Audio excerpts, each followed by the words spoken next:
ஓம் சாய்ராம். அன்பே சிவம். இன்று ஆன்மீக உலகில் ஒரு மாபெரும் ஒரு அற்புதமான விஷயத்த நம்ம பெரியவங்களும் முன்னோர்களும் சித்தர்களும் சொல்லி வச்சாங்க. ஏன் இந்த மாய இலையை கட்டுறோம், இந்த மாய இலையோட ஒரு மாபெரும் சக்தி என்ன அப்படின்றத பத்தி இன்னைக்கு சொல்ல போறேன்.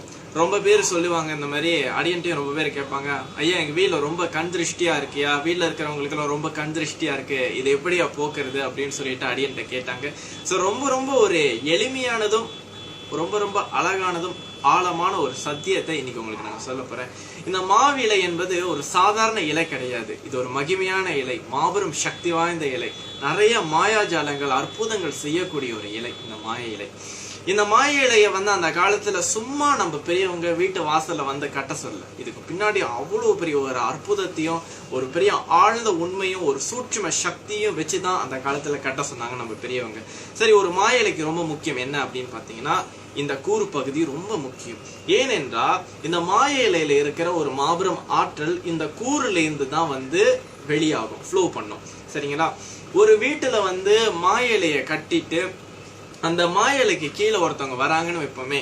சரி, ஒருத்தவங்க தீய எண்ணத்தோட ஒரு தப்பான மனோபாவத்தோட ஒரு என்ன சொல்றாங்க, ஒரு கொடூரமான ஒரு எண்ணத்தோட அவங்க வரும்பொழுது அந்த வீட்டுக்கு இவங்க என்ன இப்படி வாழ்ந்துகிட்டு இருக்காங்க அப்படின்னு ஒருத்தவங்க நினைக்கிறதே ஒரு கண் திருஷ்டி தான். சரிங்களா? அதான் அந்த காலத்துல சொன்னாங்க, கல்லடிக்கு வேணா தப்பிடலாம், கண்ணடிக்கு தப்ப முடியாதுன்னு.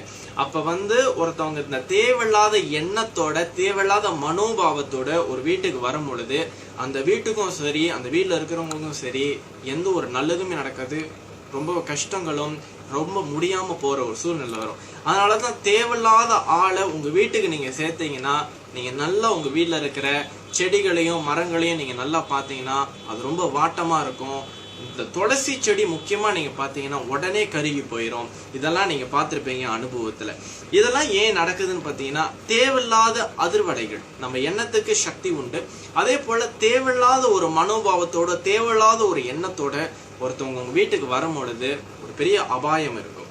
சரி, இதை எப்படி தடுக்கிறது அப்படின்னு பாத்தீங்கன்னா, இந்த மாய இலைய உங்க வீட்டு வாயில்ல நீங்க கட்டும் பொழுது இதுல இருக்கிற தெய்வீக சக்தி இந்த கூறுல இருந்து வெளியாகும் பொழுது தேவையில்லாத எண்ணத்தோட வர்றவங்களுடைய எண்ணங்கள் அங்க முறியடிக்கப்படும். சரி, இந்த மாய இலையை கட்டுறதுக்கு உண்டான முக்கிய ஒரு விஷயத்த நான் உங்களுக்கு சொல்லிடுறேன். சரிங்களா? இது சக்தி சூத்திரம் அப்படின்னு சொல்லுவாங்க. இந்த சக்தி சூத்திரம் செய்யறது ரொம்ப சுலபம். நான் உங்களுக்கு சொல்லி கொடுக்குற மாதிரி செய்யுங்க. இந்த மாதிரி ஒரு பந்து நூல் எடுத்துக்கங்க. இந்த பந்து நூல்ல 9 கயிறுகளா நீங்க எடுத்துக்கங்க. 9 கயிறுகளா நீங்க எடுத்துட்டு அதை மஞ்சள்ல நனைச்சு அதை சிறிது நேரம் உலர்த்தி உங்க வீட்டு வாசல் படி எவ்வளவு தூரமோ அந்த அளவுக்கு உங்க வாயில்ல நீங்க இந்த சக்தி சூத்திரத்தை நீங்க கட்டிருங்க. இந்த சக்தி சூத்திரத்தை நீங்க செய்யும் பொழுது சொல்ல வேண்டிய முக்கிய மந்திரம், ஓம் சர்வ மங்கள மாங்கல்யே சிவே சர்வார்த்த சாதிக்கே சரண்யே திரியம்பகே கௌரி தேவி நாராயணி நமஸ்துதே. ஓம் தும் துர்காய நமக, ஓம் ஸ்ரீம் மகாலட்சுமியே நமக, ஓம் ஐம் சரஸ்வதியே நமக. இப்படின்ற இந்த புனித மந்திரத்தை சொல்லி இந்த சக்தி சூத்திரத்தை உருவாக்கி இதை உடனே எடுத்துட்டு போய் கட்டணுமா? கிடையாது. இந்த மந்திரங்கள்லாம் படிச்சு இந்த சக்தி சூத்திரத்தை சிறிது நேரம் உலர வச்சு சிறிது சாம்பிராணி புகையில காட்டிட்டு பிறகு நீங்க தயார் செய்து வைத்திருக்கிற இந்த மாய இலையையும் சிறிது சாம்பிராணி புகையில காட்டிட்டு 9 அல்லது 21 11 உங்க வாசல் படிக்கு தகுந்த மாதிரி நீங்க எடுத்துக்குங்க. எடுத்து நீங்க கட்டி பாருங்க. உங்க வீட்டுல பாருங்க, அது கங்கிட்டு எவ்வளவு பெரிய நன்மைகளையும் ஆசீர்வாதத்தையும் நீங்க பாப்பீங்கன்ட்டு. இதெல்லாம் சாதாரண விஷயம் கிடையாது. நம்ம பெரியவங்க, நம்ம முன்னோர்கள், பெரிய பெரிய ஞானிகளும் சித்தர்களும் நமக்காக சொன்ன ஒரு அற்புதமானது. இந்த சக்தி சூத்திரம் சாதாரண ஒரு விஷயம் கிடையாது, ஒரு மாபெரும் மகிமையாக வேலை செய்யும் சக்தி சூத்திரம்.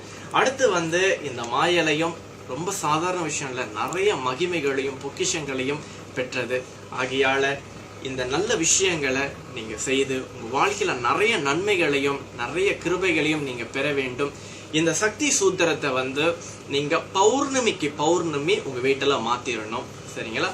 மாய இலைய எப்ப மாத்தணும் அப்படின்னு நீங்க பாத்தீங்கன்னா, முடிந்த அளவுக்கு வெள்ளி செவ்வாயில மாய இலையை மாத்திருங்க. ரொம்ப பேர் வீட்டுல நீங்க பாத்தீங்கன்னா மாய இலையை கட்டி வச்சிருப்பாங்க. எப்ப கட்டினதுன்னு கேட்டா பொங்கலுக்கு கட்டினேன், தீபாவளி கட்டினேன், அது வந்து கட்டி 6 மாசம் ஆச்சு. பாத்தீங்கன்னா ரொம்ப பேர் வீட்டுல வந்து மா இலை அப்படியே கருகி சுருங்கி போய் கிடக்கும். இந்த மாதிரி ஒரு மா இலை ஒரு வீட்டுல இருக்கக்கூடாது. ஒரு வீடு என்பது அந்த வாசல் படி ரொம்ப முக்கியம். ஏன்னா லட்சுமி கடாட்சமானது அந்த வாசல் படி. ஏன்னா எல்லா புனித சக்திகளும் அந்த வாசல்ல இருந்து தான் வருது. சோ அப்ப அந்த அளவுக்கு வந்து அந்த மாயலை வந்து இந்த மாதிரி சுருண்டு இந்த மாதிரி வந்து ஒரு நிலையில கருகி போன நிலையில இருந்துச்சுன்னா அது கீழே போறவங்களுக்கும் நல்லது இல்லை. அது என்னன்னா எந்த அளவுக்கு ஒரு புனித சக்தியை இந்த மாயலை கொடுத்துச்சோ, இந்த மாயலை காஞ்சதுக்கு அப்புறம் நிறைய நெகட்டிவ் எனர்ஜியை வந்து அங்க தேக்கி வைக்க ஆரம்பிச்சிடும். இது அதுக்கு கீழே நடந்து போறவங்களுக்கு நிறைய தீய அதிர்வலைகளையும் ஒரு மன நிம்மதி இல்லாம ஒரு மன உளைச்சலை கொடுக்க ஆரம்பிக்கும். அது ரொம்ப நல்லது இல்லாம கொடுக்கும். அவங்க உடல் நிலையை கூட பாதிக்கும். ஆகையால அந்த மாதிரி இருந்துச்சுன்னா தயவு செய்து இப்பொழுது நீங்க அப்புறப்படுத்திடுங்க. இந்த சக்தி சூத்திரத்தை நீங்க செஞ்சு அது பிரகாரம் அந்த மாயிலை கட்டுங்க. ரொம்ப பேர் இந்த ஒயரு, இந்த பிளாஸ்டிக் கயிறு இதுல வந்து வீட்டு வாசல்ல வந்து கட்டியிருப்பாங்க அந்த மாயிலைய. தயவுசெய்து அந்த மாதிரி செஞ்சீங்கன்னா அதை அகற்றிடுங்க. அதான் எந்த ஒரு நன்மையும் உங்களுக்கு கொண்டு வராது. ஸோ நாங்கள் சொன்ன மாதிரி இந்த சக்தி சூத்திரத்தை செஞ்சு அது பிரகாரம் இந்த மாயலைக்கும் சக்தி சூத்திரத்துக்கும் சாம்பிராணி புகை காட்டி அதுக்காகட்டு நீங்கள் உங்கள் வீட்டில் செஞ்சு பாருங்க. ஒரு மாபெரும் மங்களத்தை உங்கள் வீட்டில் நீங்கள் பார்ப்பீங்க. வருகின்ற தீபாவளிக்கு எல்லாருமே சந்தோஷமா தீபாவளி கொண்டாடுங்க.